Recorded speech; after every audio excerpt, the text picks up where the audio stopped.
Yes, welcome everyone. We'll just start the session in another few minutes.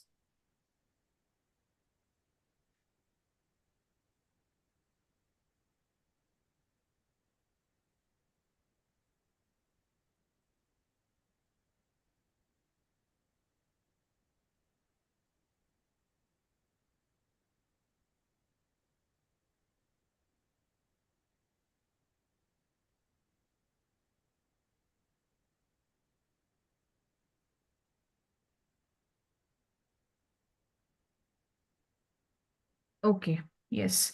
So, yes, hello everyone. Welcome to the GSDC Global Generative AI Risk and Compliance webinar session. So, my name is Anjali and I am your host for today. Joining me is my colleague Ms. Setalu as a co-host. If you need any assistance during this session, please do reach out to her.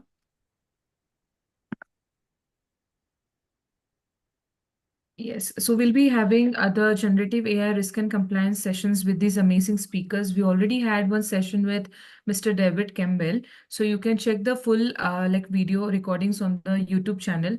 And today we are going to have a session with Mr. Adrian Resak, OCEG Academic Director. So he will be presenting on the Seize the AI Advantage, AI skills you will need to succeed in risk and compliance that will be presented today. And we are having the next session tomorrow, that is 30th of July by Richard Lawn. So please stay connected with us for some amazing insights for generative AI. Let me introduce you our hosting organization, that is GSDC. GSDC is a vendor neutral, vendor agnostic, globally recognized certification body. GSDC is also recognized in Forbes and Tech Target as one of the top IT certifications. We have 100 plus certification portfolio, and we are proud to say that we are accredited by NC and ABICB, globally renowned bodies. We have successfully certified 90,000 plus professionals worldwide. GSTC has 500 plus advisory board of members, those who are also our SMEs, that is subject matter experts. They work closely with our team to help help team to design our deliverables. We are also associated with 30 plus universities and 1,000 plus MNC corporates worldwide. Authorized training partners, we have 100 plus training partners associated with us worldwide. And we have these partners in Asia, Africa, Canada, and many more countries. Thank you, everyone, those who are joining this session through our partner channel. If you would like to connect our partners, training partners, please find the trainers link in the shared in the chat box. Proud patrons, a big shout out to the patrons, those who are sharing these knowledgeable events with their network. Thank you so much always for your support. Thank you very much, World Press Hub, our social media partner, for covering all our events. Certification portfolio, as I mentioned before, we have 100 plus certification portfolio, such as generative AI, blockchain, ISO, DevOps, and many more certifications. For this session, we are particularly focusing on generative AI risk and compliance certifications. So you can check the full list of certifications on our website. The link is shared in the chat box. Yes, features of generative AI in risk and compliance. So lifetime validated certification. So GSDC certificates are lifetime validated. They have learning resources, lifelong learning, and learning flexibility. That is, you can learn self-paced mode. You can learn this sessions at any preferences at your own self-paced mode. Training partner channel. Our worldwide training partners are also recommend these certifications. So if you are interested, please do let us know. Real-time live role-play games. You will be giving a real situation with the skills according to the certifications you pursue. You can learn through the certification course. Now, something important. Yes, we have 10 plus generative AI certifications with us. If you are interested, please let us know. Now, something very important for all of you regarding our generative AI learners, we are launching our immersive learning program, which gives best of the both worlds. You can get access to a large collection of videos made by the industry experts, which you can watch anytime at your own, like at your own pace. Plus, every Saturday, you can join a live 2 hours of session with an industry expert, and here you can ask questions and learn directly from the professionals. Further details will be provided you to your email. So stay updated. If you need any more information on this, you can check my email ID shared in the chat box. Lifelong membership, any candidate, those who are certified with GSDC will be getting a lifelong membership and complimentary upgrade to all the certifications. Also a free access to the global summits and webinars ahead. So here's a quick announcement. Before we end this session, we'll be having a 15 minutes of gamification session. So it will be held post the Q&A. So please stay connected with us till the end. The top winner will win a GSDC exam voucher worth $400, and the top 3 winners will get published on the GSDC Wall of Fame across our global network. Yes, let me introduce you our keynote speaker, Mr. Adrian Resak, Academic Director, OCEG. A big welcome, Adrian, from GSDC behalf. Adrian is a leading expert in internal audit and governance and risk and compliance, focusing especially on information security and compliance related to artificial intelligence, governance, and ISO standards. He is an academic director of OCEG and the organization that developed and concept of GRC. He has a strong background in leading international teams at major companies, which he brings into our educational courses he teaches. Since 2005, Adrian has been teaching at various universities, professional institutes, both in person and online. He is also an author of educational materials, including certifications, courses on GRC audit, assurance, compliance, and ethics, which are helping professionals enhance their skill and understanding in these areas. If you want to learn more about our speaker, the LinkedIn profile is shared in the chat box. So before we go further, post this session, we'll be having a quick 15 minutes of Q&A. Meanwhile, you can feel free to put your questions in the chat box, and we'll talk all the questions. We'll take your all questions after the speaker session. Yes, Adrian, you can take over the virtual mic. Okay, thank you so much. So I'm going to be sharing my screen now. Great. So we're going to learn basically about the AI skills for someone who, is in risk and compliance, or GRC, that's governance, risk and compliance, but you want to have this, new skill set of all of these artificial intelligence tools. So that's exactly what we're going to see today. I'm going to give some examples.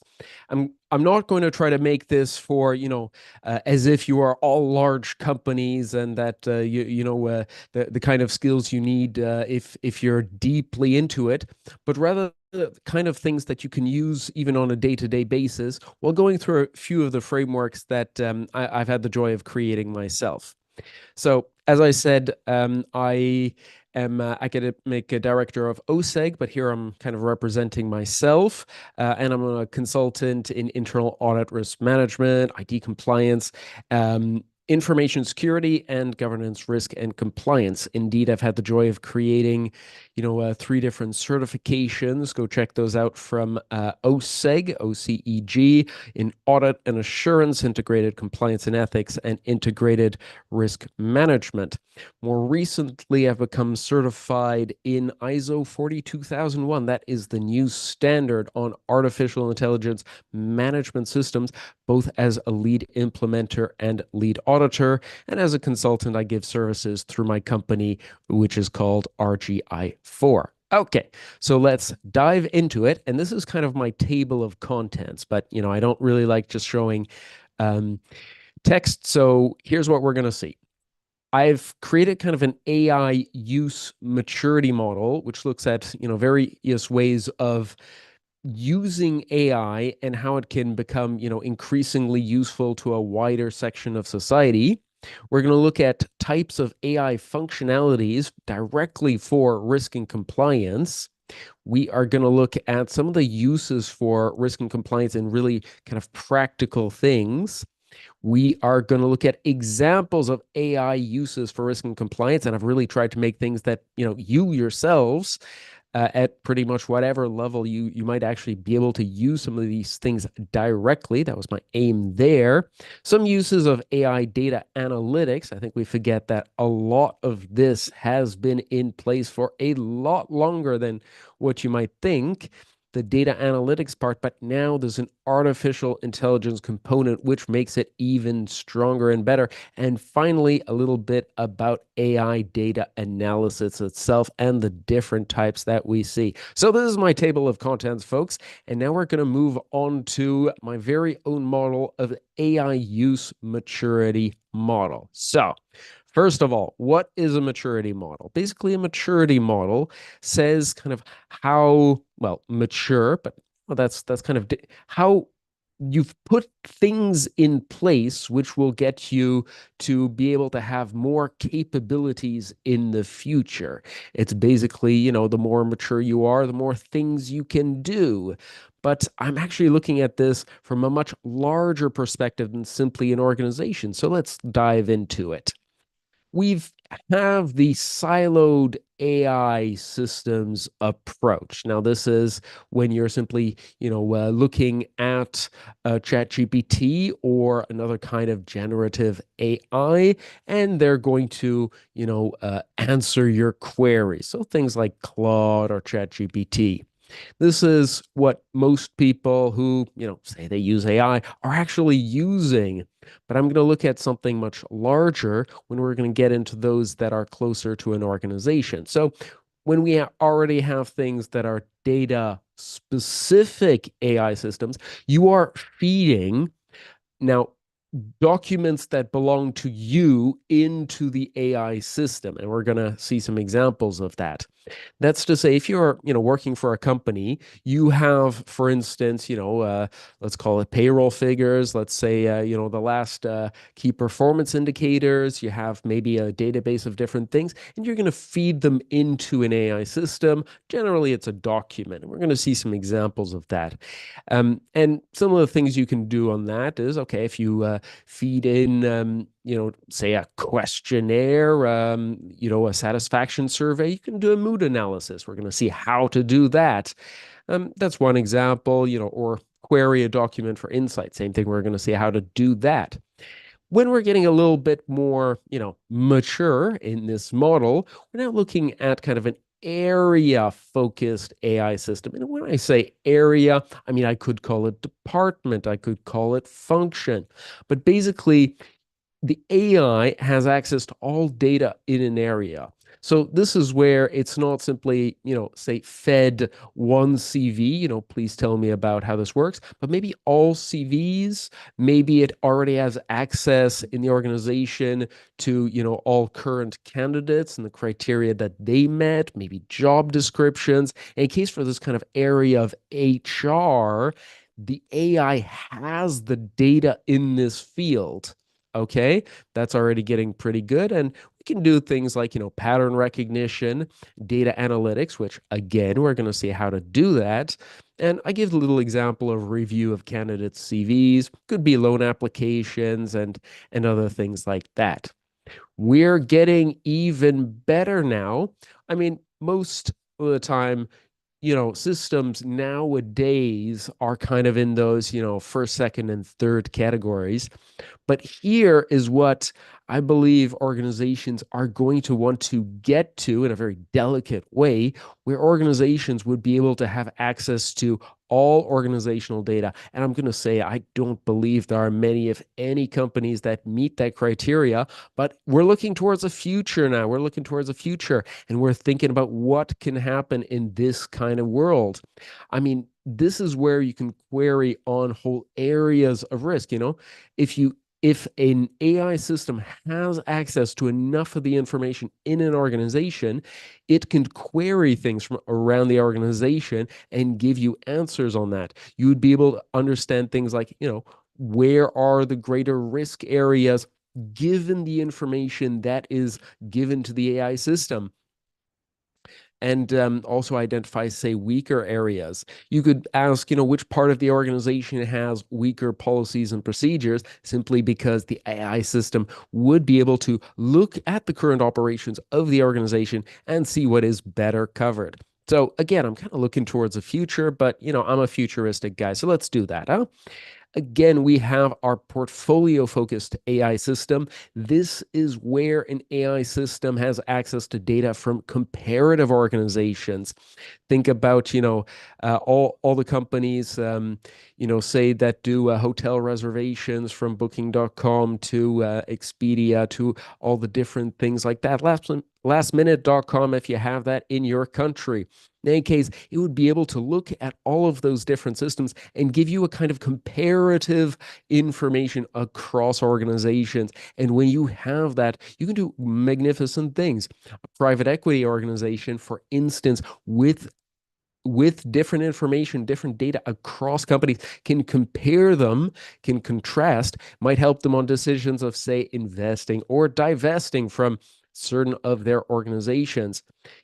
Things like, what organization recently had a bad news. Okay, maybe you can find that, online, but the next one would be, what are we currently investing in? And maybe that could help a private equity company know what to invest or not to invest in. And finally, kind of the wide focus AI system. This is where I'm imagining a far future where AI has access to data from many organizations. And this is ironically where I'm going to say that sometimes an organization, is going to publish public data, and an AI system would have access to that public data. But what I really mean by this wide focus AI system is where an AI would have access to some of the more confidential information across many organizations. And I don't actually know if we're ever going to get to that point, unless it's kind of still within kind of a portfolio of, say, a private equity organization or a thing like that. So maybe the last one, and is to be seen if we ever go towards that far future. But things like investment decisions of all types could be based on both public and private information. We'll see if we get into that world in the future. Okay, so to summarize these different categories, I'm directly going to give examples of the types of AI functionalities that could work in this kind of thing. And I'd like to say this is not exhaustive. I mainly put these because I'm going to describe exactly what they mean later on. So information and research, I'm talking about something that would really be on kind of a siloed AI system. You're just querying ChatGPT about different, things. And I'm not going to go into the detail of that because, I mean, if you join this podcast, you definitely know about this basic information. It's on things like anomaly detection that you're going to be able to use, detecting abnormal events, risks, maybe some fraudulent activity when you have data on some of these different maturity levels. I think at the beginning, we're generally going to be talking about some data specific or area focused AI system to understand anomaly detection, but I see a far future where this can be much more widespread. I think the wide focus AI system, AI has access to data from many organizations. I think this might happen in the future with, say, financial regulators having access to private and public data from organizations across a financial market, and then be able to understand, if there could be any improvements, problems, risks. A regulator might be able to put that in place. Another type is sentiment analysis.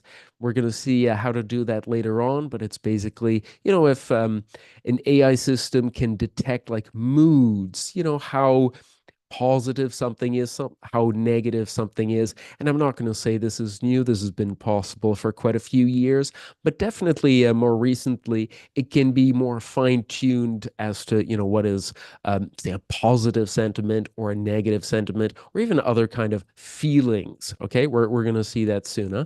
Natural language processing is simply understanding text in a way that can also, output text in a way that we can understand. We're going to use that as an organization to understand text-based things, voice-based things, even video-based things, maybe visual things in the future, or even nowadays for a lot of these systems, to really get to, an output that we can use that is in words, whether those are, spoken or text-based. We have real-time monitoring. Now, it's not specifically an AI thing, but I think that in addition to AI, you can use that kind of data to, really get further on your analysis of the things that we have. And finally, predictive analytics that we're going to see a whole description of much later on in the podcast. So let's simply look at some examples of AI system uses. Now, before I was really talking about functionalities, but I'm looking at risk and compliance now. And I mean, I'm just going to kind of show what they are. But if you have an AI system that can, feel, say, what the sentiment is in an organization, kind of the general feel from many, say, emails or text-based exchanges, we can get to some things that are closer to vulnerability identification. AI is being used on video cameras now to understand whether there might be some, problems. They monitor pipelines, but they can also be put, say, in areas to detect some more dangerous activity. I'm thinking about, say, a casino always has cameras, right? Right now, it's the surveillance is done by humans. I'm looking towards the time when this surveillance is going to be jointly done by AI to detect some vulnerabilities or problems as well. Risk identification, a little bit similar. Incident response and management can also help in responding to situations rapidly and to, say, give answers to the problems that, say, our vulnerability and risk identification have brought up. Risk assessment and management, third-party risk management. We're going to look at the compliance part. We look at policy management, of fraud detection and prevention, data privacy and protection. So just for these little things here, I'm going to add AML as well. This is where an AI is going to be able to see patterns. Natural language processing and kind of data analytics for AI, they are extremely good at seeing patterns that we humans aren't necessarily good at seeing. It used to be correlations. Now it's a lot more complex and even difficult to understand what the AI is actually doing behind all of that. Know your customer is simply a procedure that companies, especially financial institutions, do to know their end customer. When an AI has access to public information and private databases, one is, for instance, WorldCheck, that's a screening database, then they can better, verify whether to accept or not accept, say, certain business relationships.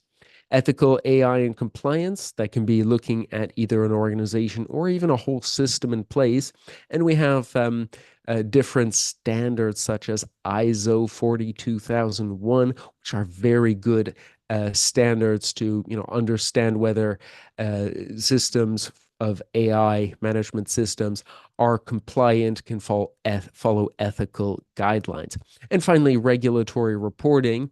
Indeed, I mean, this can be as simple as a report creating or getting information from around an organization to be able to report just what is needed at the right time. So these are some examples of AI system uses for risk and compliance. I'm going to now really go into precise examples because this is, I mean, it's not supposed to be things for bigger organizations, but rather something that you'd be able to use. And I'm going to start with some simple examples right here. So here, remember the different functions of AI? I've tried to take those, and we're looking here at anomaly detection. So that's basically, things that are exceptions. You wouldn't expect them to be, there, but, there's a problem. So Here I have fed to ChatGPT. I have the pro version, and I've asked them to, take this this database, well, actually a spreadsheet, an Excel spreadsheet can be, of employee expenses and to review the attached file. Now, of course, I have 18 different lines on here, but I've had to do this kind of verification on many thousands of lines of code. And of course, me being human, I'm not going to spend, 3 years verifying everything. So I would simply, do a sample. What AI can help me do is called, basically risk-based sampling. Risk-based sampling means you're not taking something randomly, you're taking something based on certain criteria. And remember where I said that AI is really good at seeing patterns? Here, I'm going to ask AI to look for things that would surprise me within the data. So, I say, review the attached file, indicate transactions which might have a higher risk of being irregular or fraudulent. Okay. So it looked through that and I mean, I don't know if this text is too small, but look through it. It's basically it just says here, here are the top five most risky transactions, and I've asked for the reasons why they might be considered more risky. So I like to say that these are kind of obvious because it's also an AI generated file. So, this transaction is being flagged due to the high amount and the expense type other with the description personal gadget. I mean, these are pretty obvious. But I can tell you that during my career as, a chief internal auditor, I've seen pretty weird things as well that, I used risk-based sampling as well to detect, except it was fully manual for me. And I was able to find that. But when you're really looking through giant databases, it's more difficult. This is for employee expenses. Imagine this for honestly any kind of things. Banks can go through transactions to understand transactions that should be, just verified twice, maybe by an actual human, to make sure that it's not just something that the AI thinks, but might not be true. Basically, it helps risk-based sampling. The next is sentiment analysis. I'm not going to say this is new, but it's definitely gotten easier with better AI. Here I have, different comments about a, about a, what is this, a software. There you go. And I'm asking for each comment to be rated from happy, up to 10 or unhappy. And I mean, this is not new. I did this on a tweet analysis of, political tweets talking about companies, and that was 5+ years ago. Quite a bit of time ago.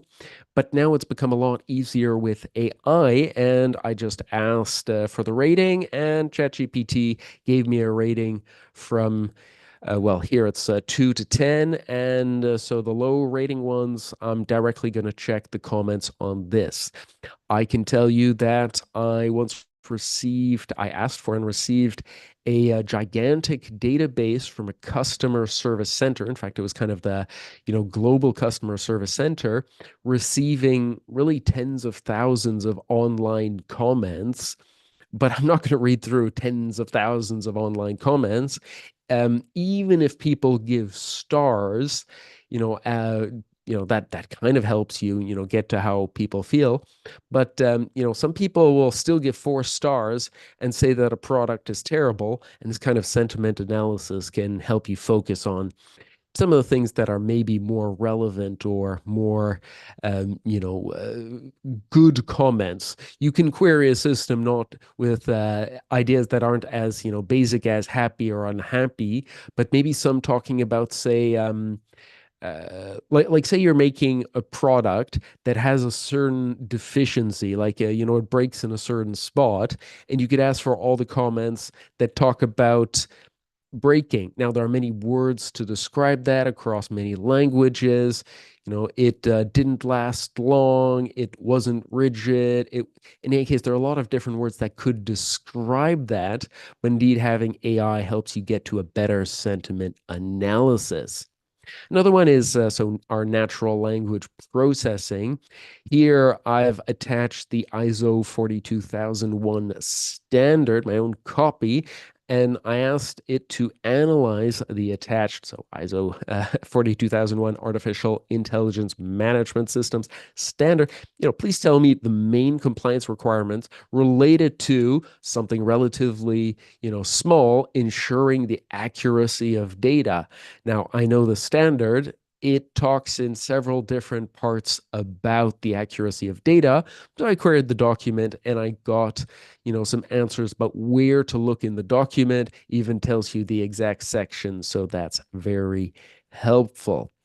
Okay, so on the other kind of skills, real-time monitoring. So here's something where actually ChatGPT could not help me.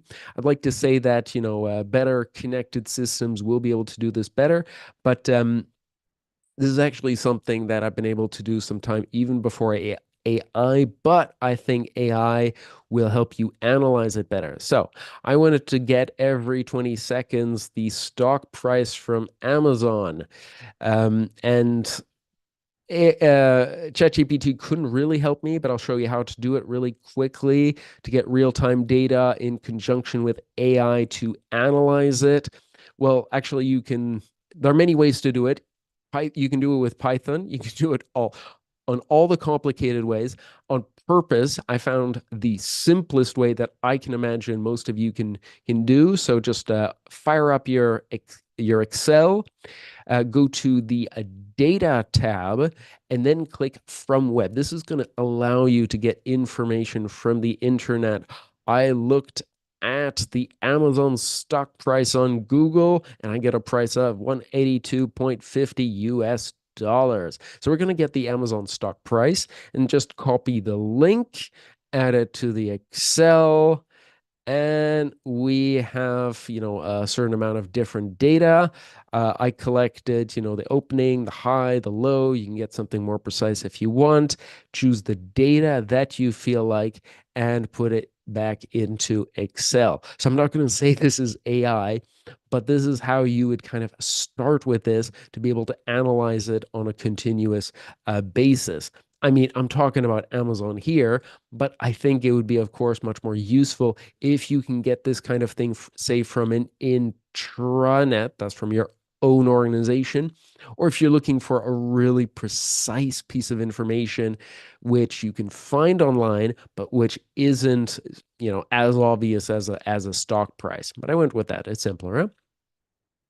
Okay, so let's go into the uses of AI data analytics. And I think some of you forget that a lot of data analytics has been around for a while, but AI data analytics allows you to go a lot further in it. We looked at some compliance uses, but one thing was simply to check, say, delivery addresses against export restrictions. You can ask an export restriction against an updated list because there are actually a lot of different lists, gray lists about export restrictions. And if you want to make sure that you have something up to date, you can update it on, say, a daily basis. I think that's fine to know if that would still be fully compliant. So, just one example, but there are so many of them. Huh? Error detection is indeed, I mean, we saw anomaly detection, kind of the same thing. Used to detect errors, duplicate, invalid entries, syntax errors. Go query your system, simply, feed into your system your latest, database, your latest Excel files, and simply ask, where do you see errors? Where do you see syntax problems? Where do you see duplicates? Just kind of help me with that kind of thing. And of course, depending on the data you have, you can use AI to really get into some pretty good answers. Fraud detection, I kind of explained this a little bit before, but you can say feed it the supplier master file, and the supplier master file should have the data about all of your suppliers. Now feed that into the AI system, ask it to check online, is the address correct? Does this person have a public profile at least, right? Or if it's connected to, say, some of those screening databases like World Check or others that can check on blacklists. It can tell you, whether your supplier data master list is accurate and not problematic. So use that. Use that. Huh? Operational performance, so to assess internal control effectiveness, especially if you have key performance indicators that can shoot out data, especially real-time data about problems. In any case, if an AI can find something, they can tell you that there's a problem much quicker. If you are an online business, you are getting online data all the time. Well, say a few users had been reporting problems on the chat, but maybe, no one's reading the chat, right? They're talking to robots. Oh, God, that's the thing nowadays, huh? But if an AI can kind of detect those kind of problems, we can solve them much quicker, or at least get alerted by the AI that there's a looming problem. Huh? Example of compliance with new policies is a big one. It can look across the organization's data to see if there have been any changes following an updated procedure. Text analysis, so that's kind of what we saw before, but it's used to extract facts from unstructured text data. Tweet mood analysis, that's what I had fun with before. Huh? And network analysis, it's kind of analyzing activities to most efficiently reach goals, but it's basically getting information from a whole network of different things to find the critical path that's kind of the what is going to block your operations, or maybe the easiest way to solve a situation. So I'm going to continue now with the basic types of AI data analytic types. And I'm going to be trying to give examples through this, how you can use the AI data analytics to best, analyze data in different ways. We have four types: descriptive, diagnostic, predictive, and prescriptive.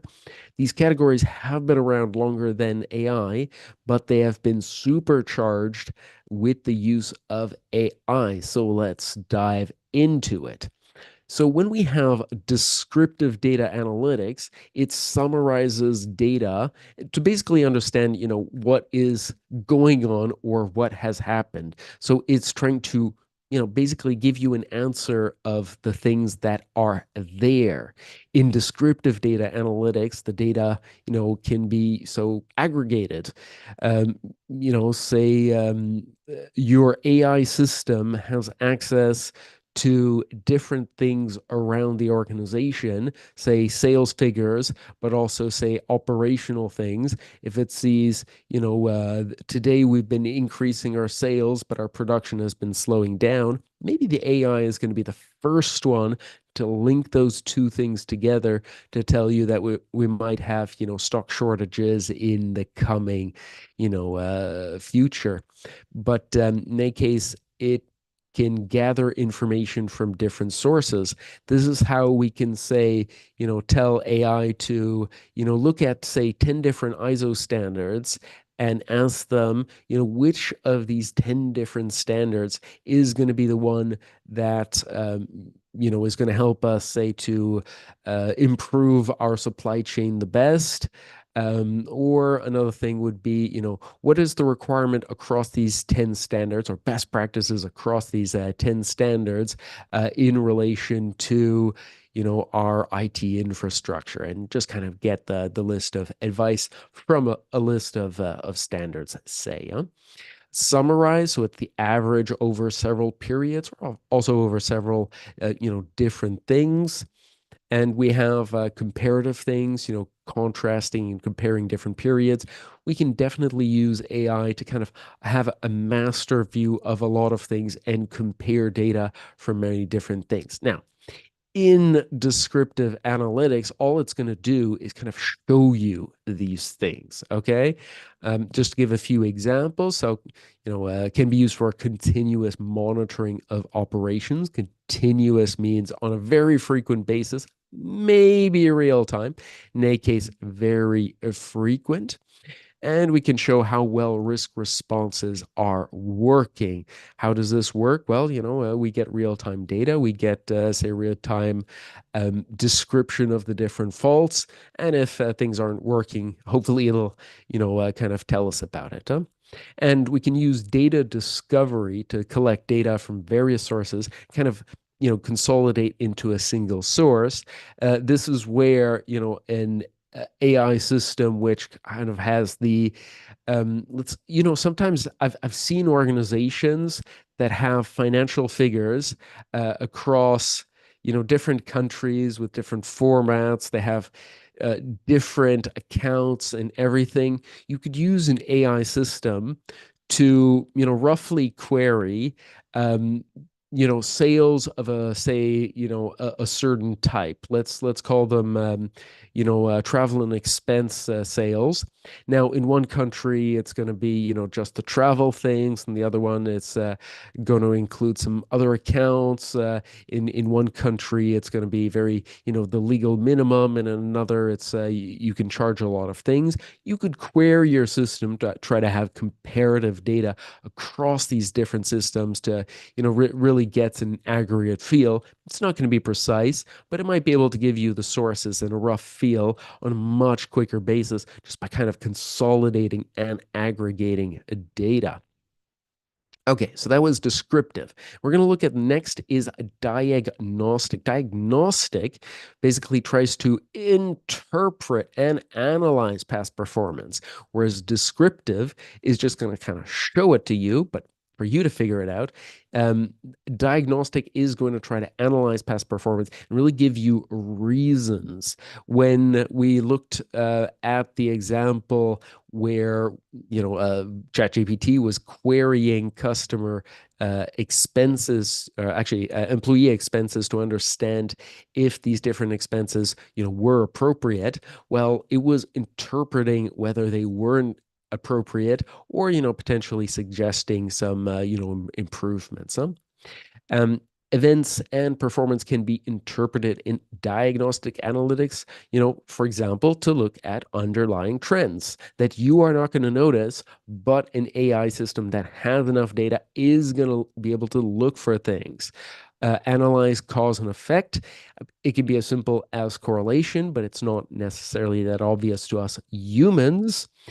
Find out what happened or caused a risk event, or finally to discover correlation. So correlation is the mathematical term which tells you there's a mathematical relationship to two different things. If you know little words like, variance or standard deviation, it basically shows you that two things are kind of moving together. Think of a plot graph where you have different points plotted. Well, if they're highly correlated, they're going to be two things are going to be moving together. Like, say, sales of ice cream is going to be moving together with sunny days, or temperature. So we have two things moving together. Example of the uses of data analytics, diagnostic AI data analytics. Some of these, looking for the root cause of, say, a fraud incident, especially if the system has enough data, drilling down from aggregate information to details on a particular item to focus on. Let me just spend a little bit more time on finding the root cause. So, say you have an online shop, okay?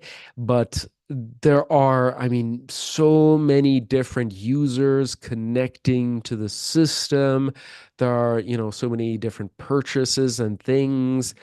And you found a fraud, but you can't figure out kind of the source of it or where it comes from, you could query your system to look for unusual events in the logs. I mean, yes, you have a web server, it's going to have logs, tens of thousands of different um, different line items of activities, of transactions, of things that happen, and you as a human are not going to be able to check that, but an AI would be able to do that and find things that would be a little bit more unusual. Okay, so this user skipped a step in the payment transaction. That's weird, no one else does that. Okay, yeah, well, maybe that was an explanation. Maybe the person just knew how to circumvent a little security check. In case, an AI will be able to help you given enough data. Second thing is drilling down from aggregate information to details on a particular item of focus. What this means is, and I've used this before with a system that basically can, see kind of aggregate figures, so consolidated. That's the real financial term. You could say you're a member of the board, okay, or a member of management, and you want to understand why, say, sales were down. Okay, so company AI system, why are sales down this month? Okay, AI system tells you, okay, well, it was due to this country. And then, why was it due to this country? Well, it was mainly due to this city. Why was it due to this city? Well, it was mainly due to this shop. And why was it due to the shop? Well, because there were some, major road closures and customers couldn't get to the shop or something like that. Basically, what we did was start from a really high focus and then drilling down, down, down, down, down to a very particular item of focus to really get an explanation for something. Um, Ever heard of sensitivity analysis or the tornado diagram? That'll explain in percentage terms, what causes a certain event. So it was 40% explained by this road closure, but maybe it was 20% due to another cause, or 30% due to weather or something like that. Anyway, you'd be able to explain it much better. And using data mining to identify suspicious patterns or relationships. I think I explained this pretty well, so let's move on. So now we've seen descriptive diagnostic, and to predict things, it's actually going to use these first two categories. So it's going to have descriptive data, it's going to diagnose what's wrong. But now we're actually going to try to forecast things for the future. It uses, of course, data from the past, but it's going to try to understand what happened in the past to kind of see what could happen in the future. And we're going to look at things like, extrapolating current trends. But here's the important part: adjusted with known future changes. Say you think, let's take a wide example like a stock price. It's going to look at past performance. As they say, past performance is not indicative of future performance, but it still is a little bit. I mean, there are some companies that, consistently beat the market. However, that AI system might have information on a real time about different things happening in the market. It's maybe going to understand, the big demographic trends, understand that, given all of this information, given all of, this sentiment, AI is really good at understanding sentiment actually, because it realizes the different patterns that there are. It's going to look at, the different tweets. Do we still call them tweets? That come out. It's going to look at the different information posted on the different social media platforms. It's going to be really quick at that. Look at the past data, understand these different things, and say, this is what I predict for the future. This is what I feel we're going to see. Okay. It can forecast changes based on interdependencies and correlation. It's been really warm recently. Weather forecast says it's going to continue being warm. Ice cream sales, we can continue thinking it's going to work, at least for some time. And, different correlations, things that move together. Can use statistical models and machine learning techniques. I mean, basically, that's just kind of the underlying tools, but AI definitely uses machine learning. I'm going to give a few examples. So, using demographic data to foresee long-term changes in sales patterns, for instance, or identifying products whose sales are correlated. Those are things that move together. They say that um, what was it? Walmart is better at knowing that you're pregnant as a woman, I guess, huh? Than you as a woman might be, um, simply because you'd buy different things because your unconscious is telling you need these things. So usually you buy alcohol, but this time you didn't, and you got this other product because that's kind of a medicine for something, a kind of pain that comes with something. In any case, an AI system might see patterns that you as this human might not see as well. So it's very, very good at identifying relationships and patterns. This is predictive. We are going to continue getting sophisticated and look at the prescriptive.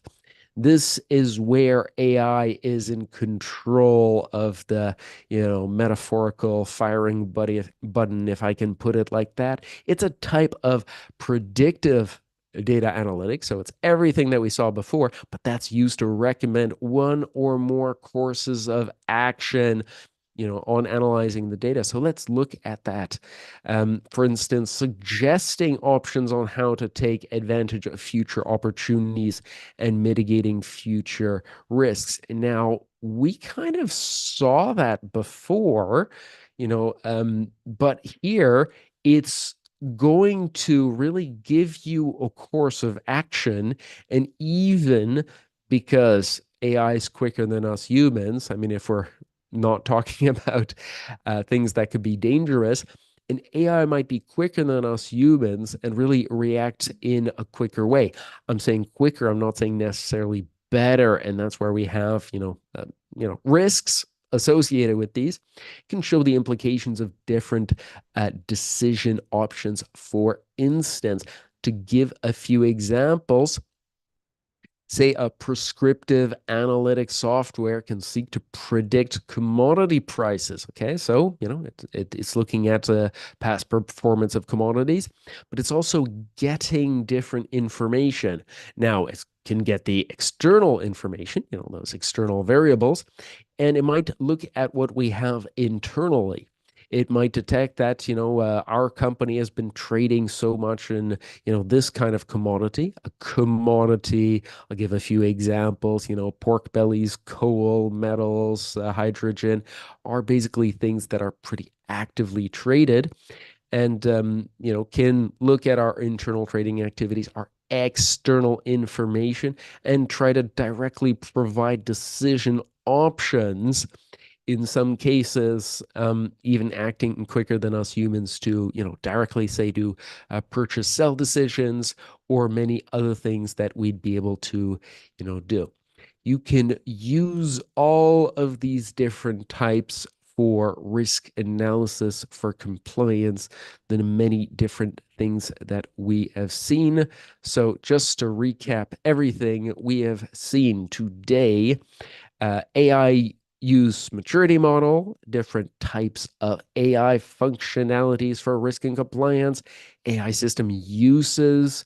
We gave examples how you as a user can use uses of AI data analytics and AI data analysis. So that's it, folks. I'm going to hand over the microphone for the coming part of the session. So, uh, let me hand over the microphone. And if you have any questions, I think this is the time, and you can put them down in the chat. Okay, so thanks.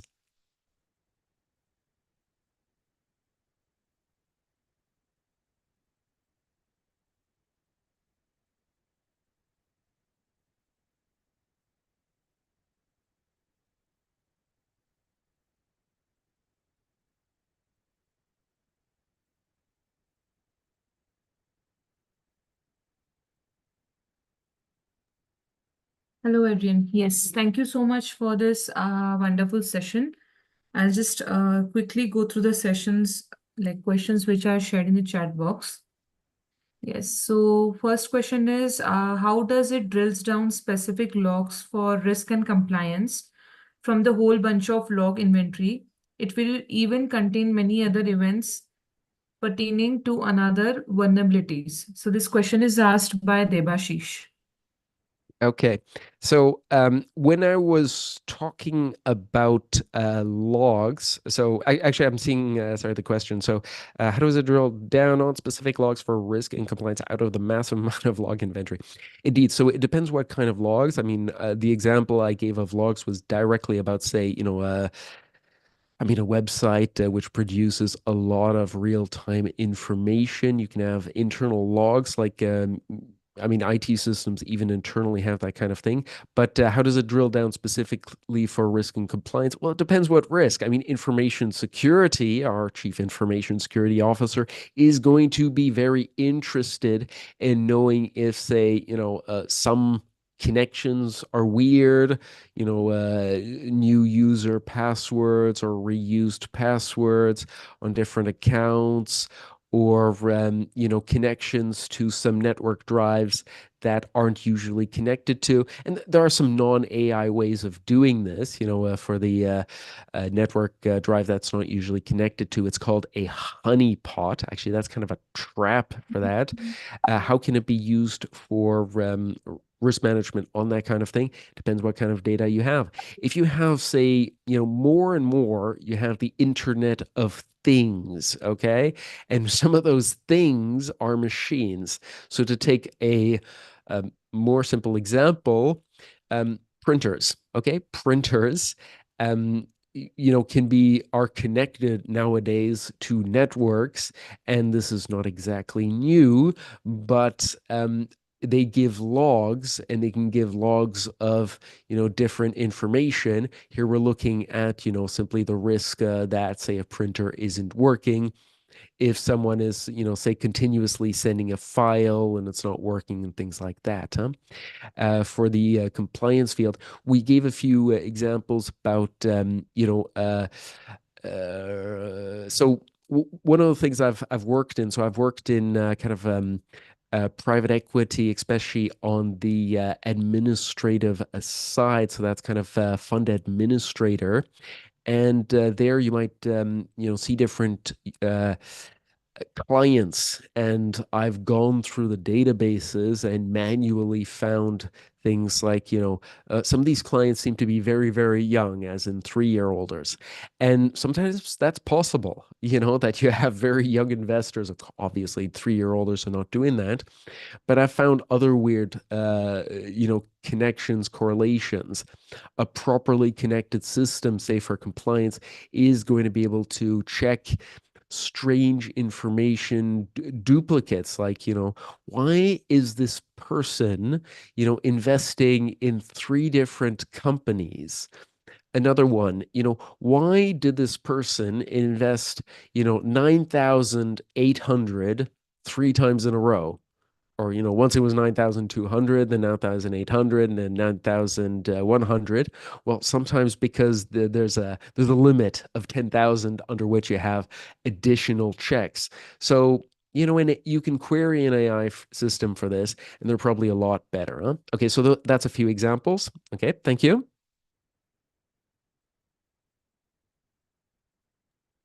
Yes, so next question is from Jared Lynn. So, what are the pros and cons of using AI in data analytics? What are the pros and cons of using AI in data analytics? Um, it helps simplify a lot of things. Well, I mean, you can query a system um, just by inputting text uh, in a file, with a file attached.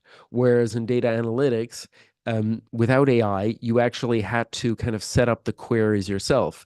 So if you wanted to know, is there anyone in this database who is less than 18 years old? Before, I mean, okay, you can open up that giant, database, you can create a query, you put the, less than 18-year-old thing, and you can get that, okay? In AI, you can just input the text, is there anyone? And it should give you examples. That's one thing. The second thing is it's going to kind of be better at finding correlations and patterns.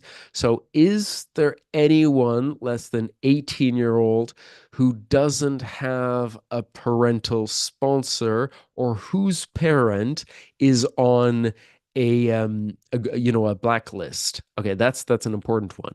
Sometimes say in investing decisions, I've seen there's a little bit doubt about children receiving, large amounts of money under their name, because it might mean because that someone in the family, and could be even larger than what you think, huh? Someone in the family is on a blacklist. It would find that kind of pattern. So, we have this person with the last name, oh, give me a last name. Question. Okay, weirdest last name ever, but I have that on my slide. Okay, so the last name question is very, abnormal one, and little Bob Question, is 5 years old and has 10 million to their name. Well, why is that 10 million linked to the account? Is there anyone else with this last name? Does it have access to, say, marital information? Okay, maybe Bob Question, his father is, Frank Question, who is married to Samantha Smiles, terribly made up names, and Samantha Smiles is on a blacklist. It's going to be able to kind of look and find those kind of correlations that would be really difficult to search as queries themselves. But now you can just kind of query systems, and it'll look for information, including online information. Okay. Yes. So next question is from Mohammed Amir.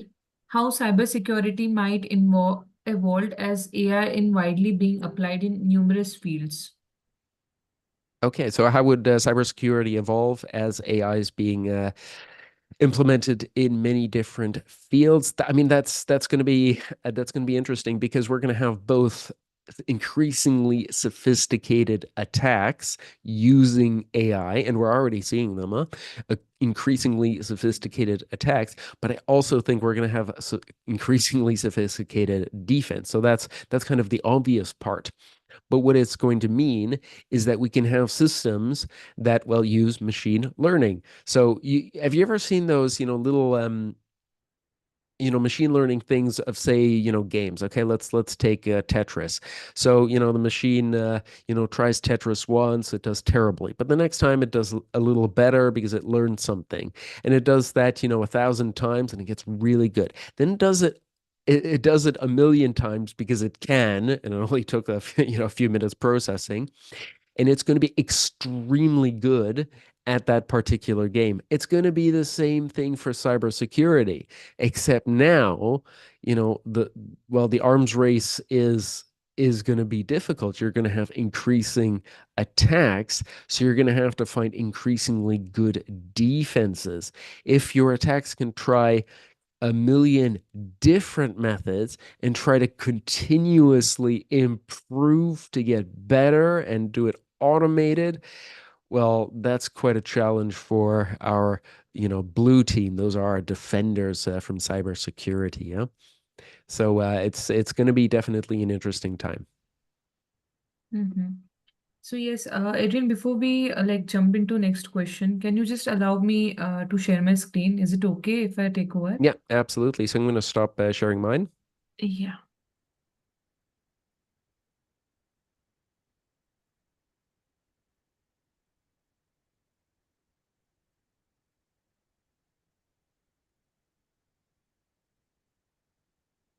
Yes.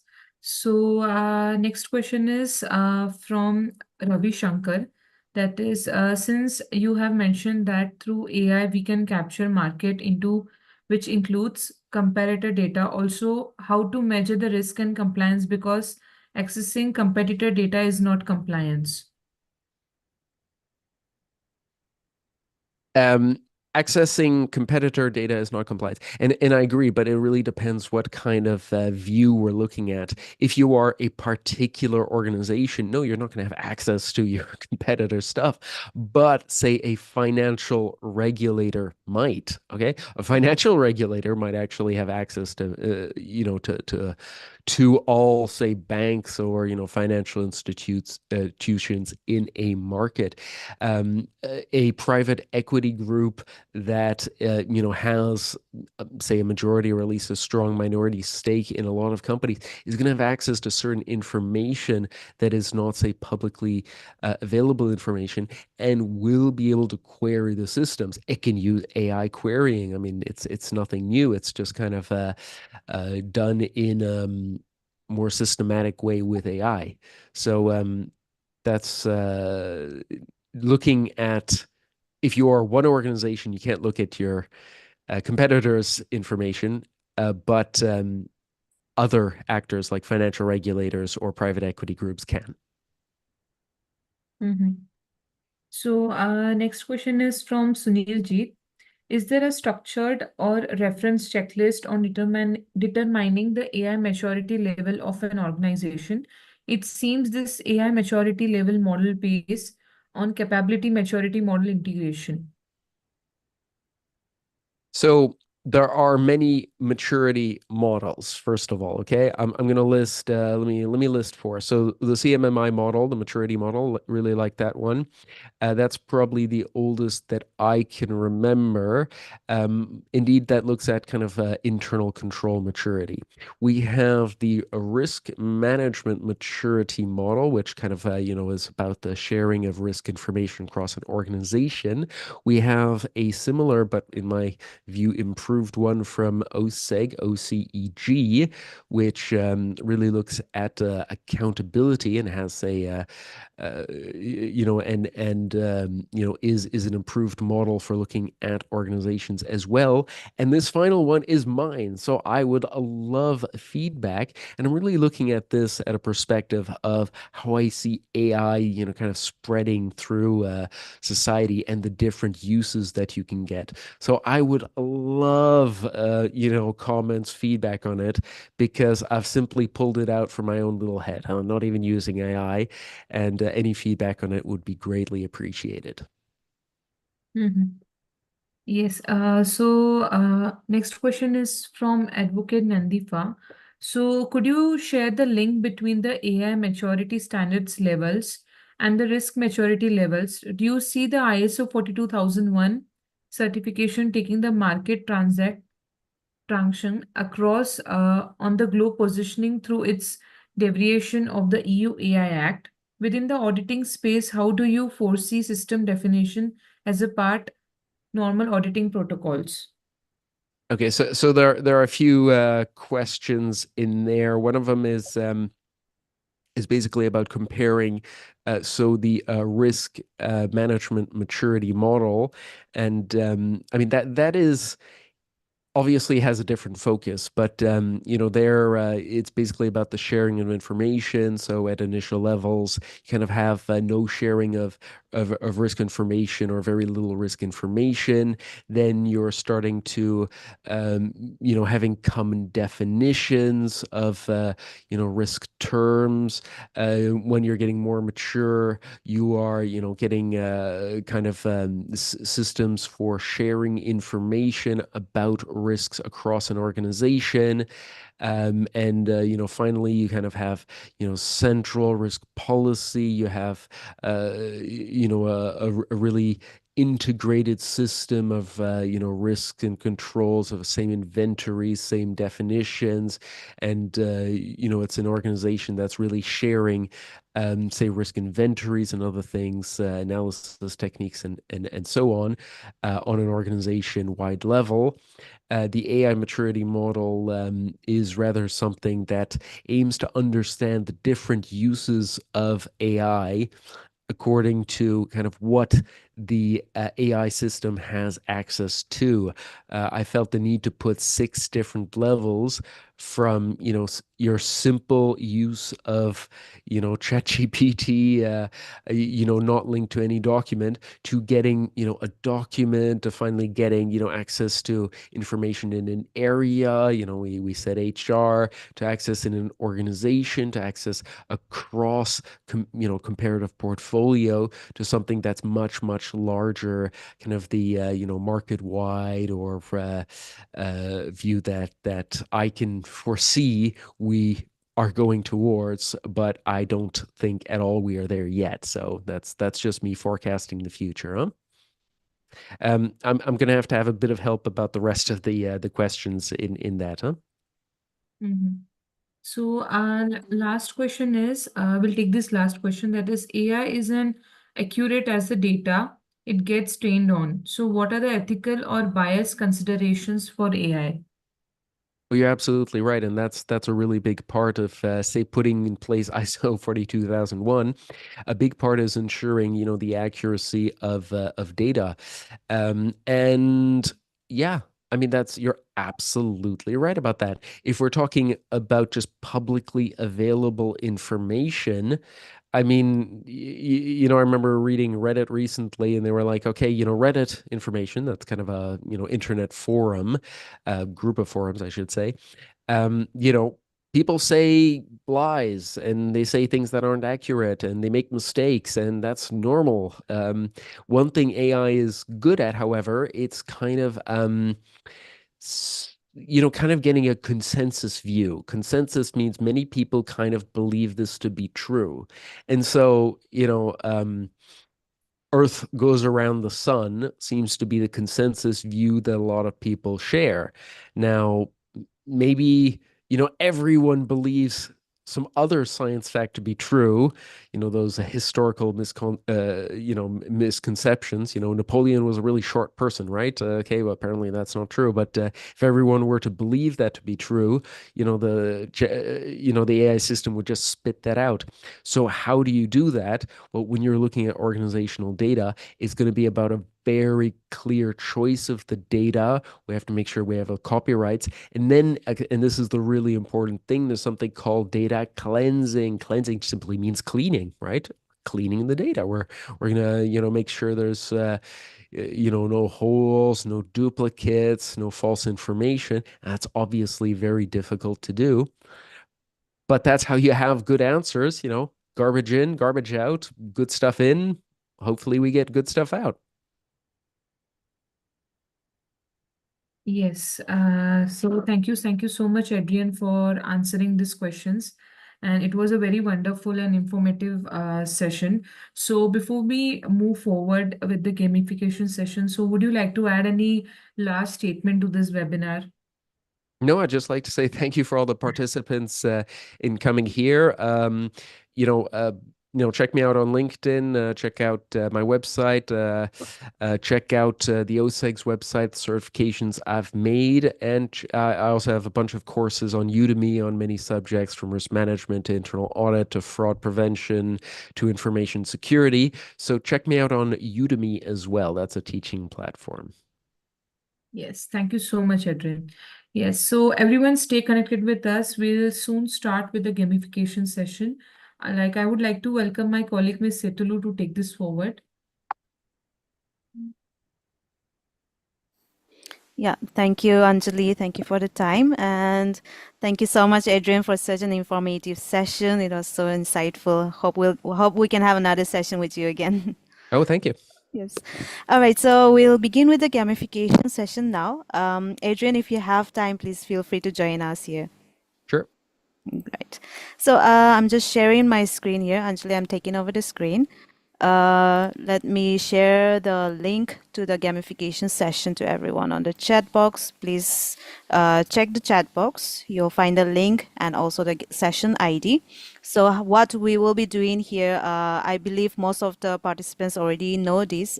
We have already played this, but some of you who are new to this, what you'll be doing is you'll be clicking on the link that I have shared, and either you will log in. If you're a first timer, you can log in there. enter your email. I mean, if you're a first timer, you have to sign up. You have to enter your first name, last name, your email ID, and the session ID, which is 1888. So session ID for today is 1888. Just click on it, enter it, and sign up. And if you already have an account, then you can just log in there, enter your email and password. In case you have forgotten your credentials and such, you can just sign up again, or you can click on forgot password, and you will find the recovery email. Or you can click on sign up. You can just sign up again with another email ID, or you can enter a dummy email as well. So dummy, by dummy email, I mean it can be 123@gmail.com or test@gmail.com, dummy@gmail.com and such. So you can enter that. Just make sure that your first name and last name is correct, so that we can get in touch with you if you win this competition. So please enter the correct session ID 1888. What game you will be playing today is we will be playing the game called Jeopardy. So here you will be getting a number of questions and a selection of answers which you can choose from. In case you are seeing another game, then you can just click on the top right on your name and click on assign new session. So if you click on assign new session, you will get the option to enter your session ID, that is 1888. So today's session is 1888. You can enter that and submit, and you will get this game. So on the left side of the screen, you can see Jeopardy. That's the game we are going to play. I've already started the registration. You can click on play once you are ready, and you will enter the lobby there. Getting error registration. Okay, Ravi Shankar, if you are receiving an error on the registration, please try signing up with a different email ID. And like I said, you can use a dummy email for signing up as well. Allow me to share the screen for the lobby. Please give me 1 second here. Yes. So I hope everyone is able to sign in. If you're getting any error, just let me know on the chat. You can see my screen on Zoom here. I'm sharing the lobby. You can check your name if you are there or not. If you are on a different game, then you won't be seeing your name here. And if your password is not working, just sign up with a different email ID or sign up with a dummy email ID. Just use your proper first name and last name and the session ID, that is 1888. I'll give it a few more minutes to wait for people to join in. Also, whoever is watching live on our social media, you can check the comments for the link and the session ID, and you can sign up there. I'll give it another 2 minutes and we'll begin the game. So for the game, we'll give it 3 minutes time to complete the game. You'll get a total of around 10 to 15 questions. It'll be on an MCQ. You'll get the options for the questions as well. Of course, it will be related to today's topic, that is Gen AI in risk and compliance. So you can utilize your knowledge that you have received for today, and on the last sessions as well. You can refer to those and answer the questions. You have 3 minutes, so do make sure that you utilize the time properly. And the winner who gets the top score will win the $400 voucher from us. In case we have two participants who have the same score, then it will be according to who has completed the quiz first. I'm giving it another few more seconds, I would say, and then we'll begin the game. I see some more joining in, so just few more seconds and we'll begin the session. Also, just for your information, we have such gamifications on our learning resources as well available. If you're interested to try it, you can connect with any of our learning advisors. And this game is also presented to us by our partner, Novel Vista. So a very big shout out and appreciation to the Novel Vista team for providing us this platform. All right, I hope everyone is ready. Let me do the countdown and we'll start the game. I will begin shortly in 10, 9, 8, 7, 6, 5, 4, 3, 2, and 1. And here we go. We have started the quiz. Please check your screen for the quiz. If you want to check the leaderboard, you can come back to the Zoom screen to check the leaderboard. You will be able to see how much points you are scoring or how much points your competitor is scoring. All right, so the game has started. You will be receiving the points according to the number that you see on the screen, on that Jeopardy screen. So make sure that you answer correctly according to the points that you have. I have started the timer for 3 minutes, and you are currently at 2.5 minutes right now. We will be honoring 3 of the top scorers on our GSDC Wall of Fame, in case you are one of them. And I would request any one of the players to unmute themselves and share the takeaways of this game with all of us. All right, so I see that we have a very good competition going on here. There's Geraldine and there is Mohammed Salim on the top. If you are still going around with some earlier questions, you can hurry up a little bit. You have around 2 minutes left, a little less than 2 minutes left. Also, if you want to check the leaderboard, you can check the screen. In case you could not join the game today, then no worries. We will be playing the game again tomorrow as well. So tomorrow we have another session with another amazing speaker, Richard Lord. He will be here, and we will have another gamification session after his session is done. Also, like my colleague has informed, we will be having some informative learning sessions starting soon. If you are interested in getting those learning sessions for any of our programs, feel free to connect with us. We have shared our email IDs. You can directly reach out to us, and we will be happy to connect with you to let you know more about these learning sessions that we have. It will be a one-on-one learning sessions with our expert trainers, pool of trainers, and I believe you will receive a very good learning session time with them as well. All right, so we have around 30 seconds left. If you have some more questions, please do hurry up. Right now, Mohammed Salim is leading the scoreboard.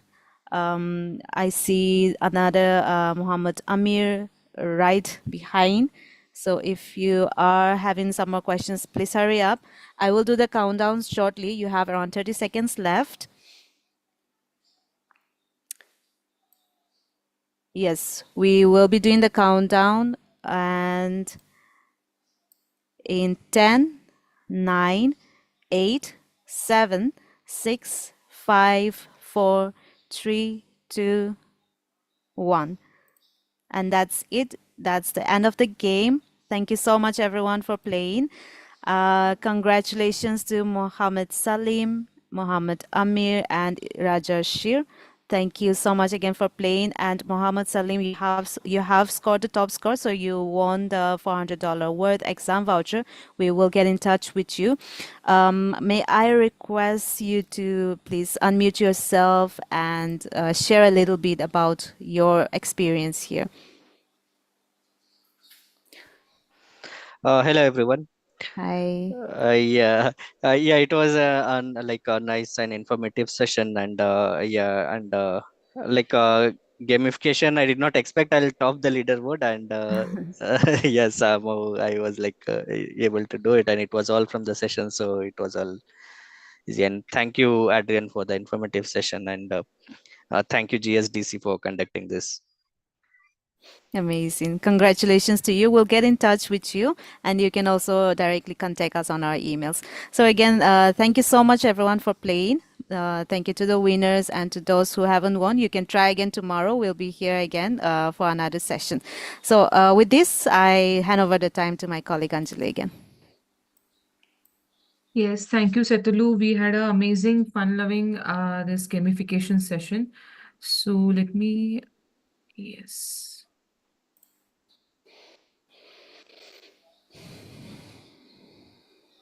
Yes, so our next webinar is scheduled for tomorrow, that is on 30th of July, by amazing speaker, Mr. Richard Lawn. So he'll be speaking on the topic Generative AI Navigating Emerging Regulations. So stay connected with us. Please do join, do invite your colleagues and friends. Stay connected with us on all our socials as well. Do follow us on our LinkedIn groups. Do share your key takeaways and learnings and outcomes on the Trust Pilot. Also, for more information and certifications, you can check a full list of certifications on our website. Thank you very much, everyone. Stay connected with us for the upcoming sessions. Thank you. Thank you, everyone.